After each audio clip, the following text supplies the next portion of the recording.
స్థానిక బీఆర్టీఎస్ రహదారి ఇప్పుడు ప్రజలకు భయానకంగా మారింది. అభివృద్ధి పేరుతో నిర్మించిన ఈ రహదారి నిర్లక్ష్యంగా మరియు అదుపు తప్పిన వేగానికి బలిపీఠంగా మారుతోంది. తరచూ జరుగుతున్న ప్రమాదాలు అమాయకుల ప్రాణాలను బలి తీసుకుంటున్న పరిస్థితుల్లో మార్పు కనిపించడం లేదు.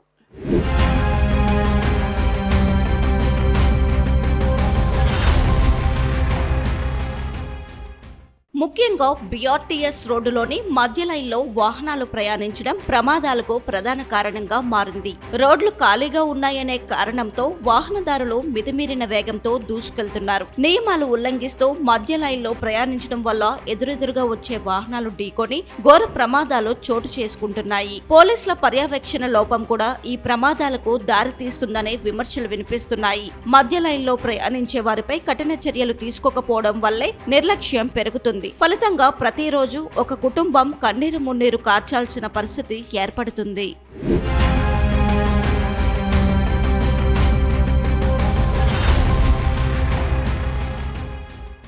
2008లో ప్రజా రవాణా సౌకర్యాల మెరుగుదలకు హనుమంతవాక నుంచి అడవివరం వరకు బీఆర్టీఎస్ రహదారి నిర్మించారు. 2012 నాటికి పూర్తిగా అందుబాటులోకి వచ్చిన ఈ రహదారి అభివృద్ధికి ప్రతీకగా నిలవాల్సి ఉండగా ఇప్పుడు ప్రమాదాలకు ప్రతీకగా మారుతోంది. హనుమంతవాక నుంచి పైనాపిల్ కాలనీ వరకు 5 లైన్లు, అక్కడ నుంచి అడవివరం వరకు 3 లైన్లు ఏర్పాటు చేశారు. 5 లైన్లలో ఇరువైపులా 2 సర్వీస్ రోడ్లు, చెరో ఒక లైన్ వచ్చిపోయే వాహనాలకు కేటాయించారు. మధ్యలో ప్రత్యేకంగా ఏర్పాటు చేసిన లైన్ మాత్రం వీఐపీలు, వీవీఐపీలు, ఆర్టీసీ బస్సుల కోసం మాత్రమే ఉద్దేశించబడింది. కానీ ప్రస్తుతం ఆ మధ్య లైన్నే ప్రమాదాల మార్గంగా మారుతుంది. ఆ లైన్ లో అనుమతించిన వాహనాలు తక్కువగా ఉండడంతో రోడ్డు ఖాళీగా కనిపిస్తుంది. ఇదే అవకాశంగా భావించిన పలువురు వాహనదారులు నియమాలను తుంగలో తొక్కి మధ్య లైన్ లోకి దూసుకెళ్తున్నారు. ఖాళీ రోడ్డు కనిపించగానే మితిమీరిన వేగంతో ప్రయాణిస్తూ ఎదురుగా వచ్చే వాహనాలను ఢీకొంటున్నారు. ఫలితంగా ఘోర ప్రమాదాలు చోటు చేసుకుంటున్నాయి.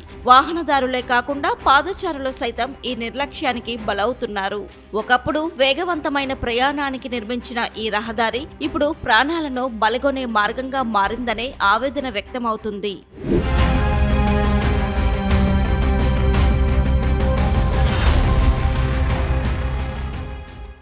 బీఆర్టీఎస్ రహదారి అందుబాటులోకి వచ్చిన నాటి నుంచి మధ్య లైన్ ప్రమాదాలకు కేర్ ఆఫ్ అడ్రస్ గా మారింది. పదుల సంఖ్యలో నిరపరాధులు ప్రాణాలు కోల్పోయినా పరిస్థితుల్లో పెద్దగా మార్పు కనిపించడం లేదు. ప్రతి ప్రమాదం తరువాత వారం రోజుల పాటు మధ్య లైన్లు మూసివేసి ట్రాఫిక్ పోలీసులు హడావిడి చేయడం, ఆ తరువాత మళ్లీ పాత పరిస్థితులకే వదిలేయడం ఇదే తంతు కొనసాగుతుంది. తాత్కాలిక చర్యలతో మమ అనిపిస్తున్నారనే విమర్శలు వినిపిస్తున్నాయి. కానీ ప్రమాదాలకు మాత్రం బ్రేక్ పడడం లేదు.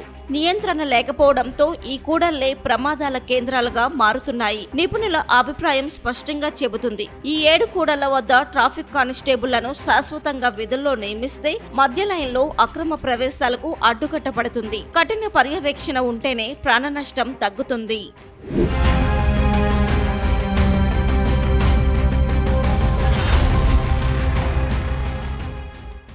మొత్తానికి అభివృద్ధికి ప్రతీకగా నిర్మించిన బీఆర్టీఎస్ రహదారి నిర్లక్ష్యానికి నిదర్శనంగా మారకూడదు. మధ్య లైన్లో అక్రమ ప్రవేశాలకు కట్టడి చేయడం, కీలక కూడళ్ల వద్ద శాశ్వత పర్యవేక్షణ ఏర్పాటు చేయడం, కఠిన నిబంధనలు అమలు చేయడం ఇవే ఇప్పుడు అత్యవసర చర్యలు. ప్రమాదం జరిగిన తర్వాత స్పందించడం కాదు, ముందస్తుగా అడ్డుకోవడమే నిజమైన బాధ్యత. ఇప్పటికైనా అధికారులు మేల్కొని స్పష్టమైన కార్యాచరణతో ముందుకు రావాలి. లేదంటే బీఆర్టీఎస్ రహదారి మీద వేగం పెరుగుతూనే ఉంటుంది. కానీ ప్రాణాలకు మాత్రం బ్రేక్ పడే పరిస్థితి కనిపించదు.